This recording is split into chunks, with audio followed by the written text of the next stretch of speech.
Jawaban. Modul 1 PIO. Peningkatan ukuran tubuh seperti bertambahnya tinggi dan berat badan, sebagai hasil penyempurnaan bagian-bagian tubuh merupakan proses pertumbuhan.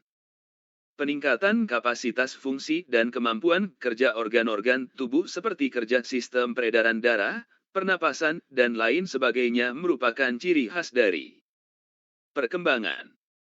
Proses penurunan fungsi kualitas organik dari tubuh manusia yang diakibatkan karena bertambah usia merupakan proses penuaan.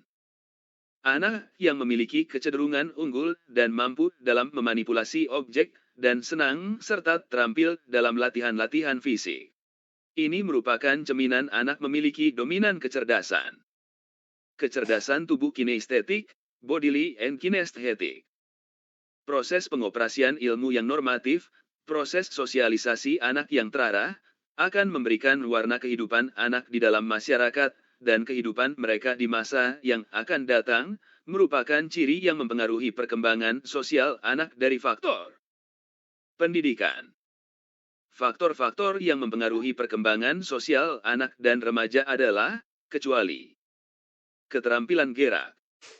Interaksi sosial akan dapat memudahkan perkembangan anak, sesuai dengan teori Vygotsky yang menggambarkan adanya daerah perkembangan proksimal atau Zone of Proximal Development, ZPD, yang berarti anak dalam pengembangan potensinya perlu bantuan ahli atau teman yang lebih tahu. Terbukanya karakteristik yang secara potensial sudah ada pada individu yang berasal dari warisan genetik individu selanjutnya melakukan latihan dan usaha, merupakan prinsip perkembangan. Peran kematangan dan belajar. Perkembangan kemampuan fisik berkaitan dengan keterampilan motorik yang berhubungan dengan anggota tubuh atau tindakan yang memerlukan koordinasi antara syaraf dan otak. Proses pendidikan yang bertujuan mengembangkan kepribadian, pola pergaulan, dan bagaimana norma dalam menempatkan diri terhadap lingkungan yang lebih luas. Lebih dominan dipengaruhi oleh pendidikan keluarga. Dalam proses pembelajaran pendidikan jasmani, media dapat dipergunakan sebagai perantara informasi. Sebelum mengkomunikasikan informasi dan pengetahuan, pengirim informasi terlebih dahulu harus melakukan hal berikut ini. Merancang informasi dan pengetahuan. Media berikut ini dapat digunakan untuk mendukung pembelajaran pendidikan jasmani, kesehatan olahraga. Multimedia. Pada kondisi kurangnya fasilitas sarana dan prasarana di sekolah, seorang guru pendidikan jasmani selanjutnya memfasilitasi peserta didik dengan melakukan memodifikasi sarana dan prasarana pembelajaran. Penyediaan peralatan dan perlengkapan untuk menunjang aktivitas pembelajaran pendidikan jasmani merupakan hal yang penting untuk ketersediaan sarana. Fasilitas berikut ini merupakan peralatan dan perlengkapan dalam sarana, kecuali lapangan. Memberikan keamanan dalam pendidikan jasmani merupakan prioritas utama dalam pendidikan jasmani sebelum unsur yang lain. Ini merupakan syarat ketersediaan sarana dan prasarana dalam hal aman. Penggunaan teknologi dalam pembelajaran pendidikan jasmani dengan tujuan untuk meningkatkan kreativitas merupakan bagian dari revolusi teknologi. Mengeksplorasi teknik dasar dalam basket mulai dari posisi tubuh, gerakan kaki, tangan, kontrol bola, dan posisinya di lapangan menggunakan teknologi dapat menghasilkan pembelajaran yang lebih eksploratif dan interaktif. Pemanfaatan media informasi dalam pembelajaran pendidikan jasmani di lingkungan peran guru pada aktivitas yang berpusat pada peserta didik dapat menghasilkan pembelajaran kolaboratif. Berikut ini adalah persyaratan untuk menjadi guru, kecuali persyaratan peralatan. Fungsi profesional guru, yaitu guru menerukan ilmu atau keterampilan yang dimiliki atau dipelajari kepada anak didiknya.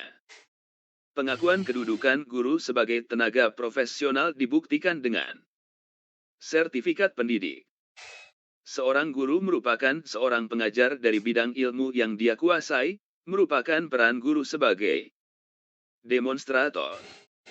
Seorang guru penjas sering mengucapkan kata-kata kasar selama proses belajar mengajar dan sering membedakan dalam memberi perlakukan kepada siswa. Ciri dari guru penjas yang demikian kurang mendukung. Kompetensi kepribadian. Upaya membimbing siswa untuk mengembangkan keterampilan sosial antara lain terlihat dalam upaya guru mendiskusikan bagaimana mengatasi permasalahan sosial di sekitar siswa.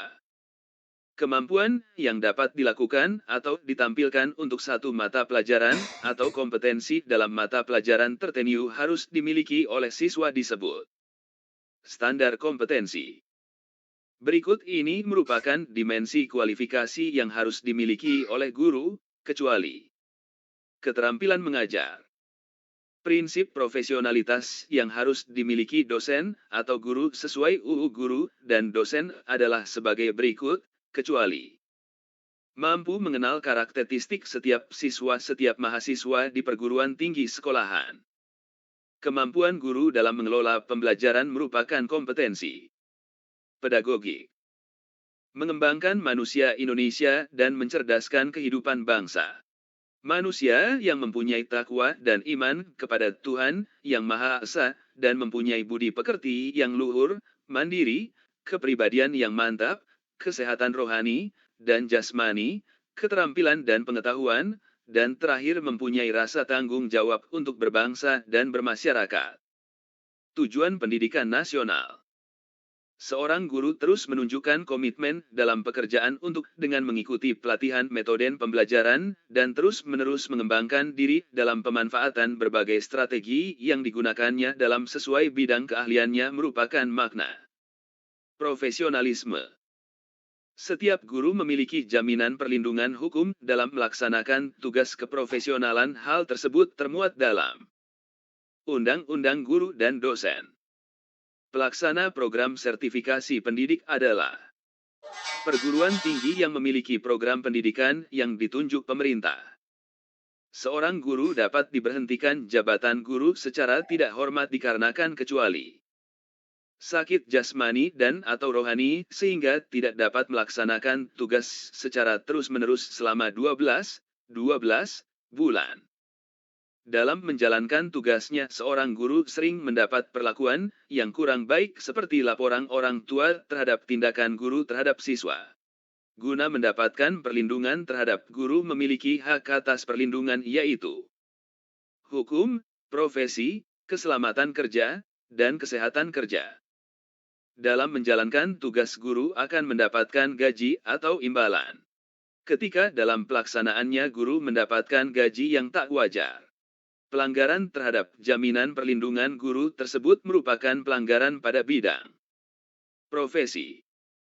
Tahapan yang dilakukan untuk mewujudkan guru menjadi profesional yaitu profesionalisasi guru berbasis individu atau menjadi guru madani.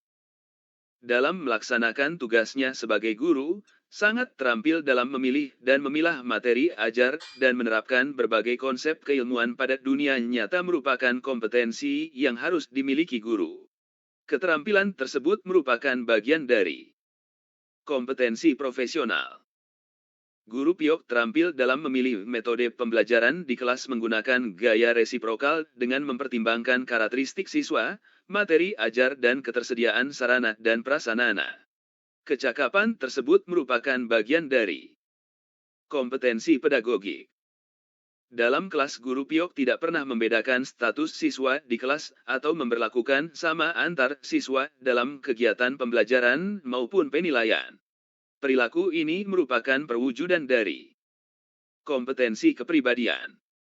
Tujuan dan fungsi adanya pengakuan profesionalisme guru dan dosen sebagaimana tertuang pada UU No 14 Tahun 2005 adalah untuk meningkatkan martabat dan peran guru sebagai agen pembelajaran yang pada akhirnya meningkatkan mutu pendidikan nasional. Guru piok juga mempunyai kedudukan sebagai tenaga profesional. Sebagai tenaga profesional dimaksudkan bahwa memiliki keahlian, kemahiran dan kecakapan dengan standar mutu dan melalui pendidikan profesi.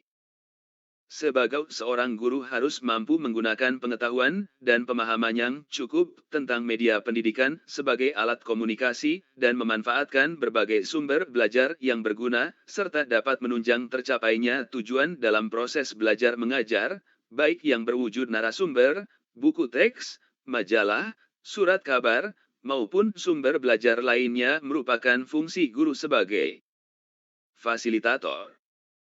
Seorang guru piok memiliki ijazah S1 bidang olahraga, memiliki sertifikat pendidik, memiliki keterampilan interpersonal, keterampilan mengelola kelas merupakan dan mengajar bidang piok termasuk dimensi kualifikasi, perkembangan dan pertumbuhan yang terjadi sejak awal kehidupan manusia, sejak mulai dari bayi dapat dikatakan sebagai evolusi.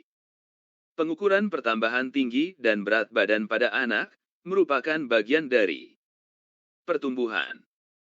Peningkatan fungsi tubuh pada anak, dari yang tidak bisa menjadi bisa, dan merupakan proses yang berkelanjutan adalah bagian dari perkembangan. Perubahan cenderung terjadi apabila orang-orang di sekitar anak dengan baik dan mendorong anak lebih bebas mengekspresikan dirinya adalah prinsip perkembangan dengan sikap kritis sebagai dasar-dasar permulaan. Perkembangan yang menyebar ke seluruh tubuh dari kepala ke kaki dan menyebar keluar dari titik poros sentral tubuh ke anggota-anggota tubuh adalah prinsip perkembangan dengan pola perkembangan yang dapat diramalkan. Lingkungan membentuk jiwa anak-anak melalui proses asosiasi, repetisi, imitasi, serta reward dan punishment merupakan teori perkembangan. Environmentalisme. Peristiwa belajar semata-mata melatih refleks sedemikian rupa sehingga menjadi kebiasaan yang dikuasai individu, di mana individu hanya dipandang dari sisi fenomena jasmaniah termasuk ke dalam teori belajar behaviorisme. Seorang siswa yang awalnya takut air dan tidak mampu belajar berenang, namun setelah beberapa kali mengikuti pembelajaran renang di sekolah sudah tidak takut lagi dengan air merupakan teori Law of Respondent Extinction. Dalam penggunaan media pembelajaran, pesan akan diolah menjadi sistematik dan mudah dimengerti oleh penerima pesan. Ini merupakan bagian dari proses encoding. Media yang relatif murah, fleksibel dan berisi teks yang beragam dan bervariasi seperti foto dan gambar yang dipergunakan dalam aktivitas pembelajaran adalah klasifikasi dari media yang tidak diproyeksikan.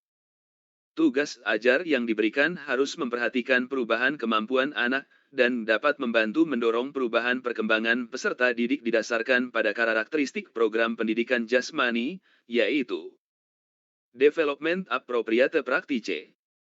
Lapangan dipergunakan sebagai fasilitas dalam proses belajar mengajar yang baik untuk mencapai tujuan pendidikan yang berjalan lancar, teratur, efektif, dan efisien. Lapangan merupakan fasilitas dalam kategori prasarana. Ketersediaan lapangan sebagai tempat untuk terselenggaranya proses pembelajaran yang dapat dipergunakan oleh peserta didik dalam mengembangkan kemampuan dan potensi motoriknya merupakan fasilitas dalam kategori prasarana. Bermain sepak bola akan lebih menarik jika menggunakan bola dibandingkan dengan hanya membayangkannya saja. Ini merupakan fungsi sarana dan prasarana. Memacu siswa dalam bergerak. Siswa dan guru memiliki akses kepada teknologi digital dan internet. Guru memiliki pengetahuan dan keterampilan dalam menggunakan alat dan sumber digital untuk membantu siswa adalah bagian dari pemanfaatan teknologi.